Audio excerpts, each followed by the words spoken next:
कई बार एक सवाल अधिकतर बनता है, बहुत सारे लोग हमसे भी ये सवाल पूछते हैं और हमारे मन में भी ये सवाल चलता ही रहता है कि कौन बच्चे सिविल सर्विसेज एग्जाम निकालते हैं या कौन निकालेंगे।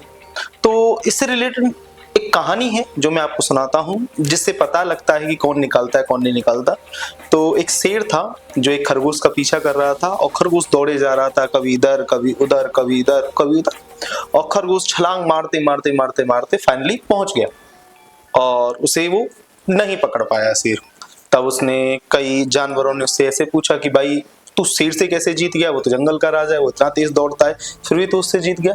तो खरगोश ने एक बात कही कि वो जो दौड़ रहा था वो दौड़ रहा था अपने खाने के लिए, अपने बेसिकली ब्रेकफास्ट के लिए, और मैं दौड़ रहा था अपने जीवन के लिए। यूपीएससी का मोटिवेशन भी कुछ ऐसा ही है। बहुत सारे लोग इसे अलग अलग ढूंढते हैं कि ये मोटिवेशन चाहिए वो मोटिवेशन चाहिए। इसमें मोटिवेशन की आवश्यकता नहीं है, ये सेल्फ मोटिवेशन आता है।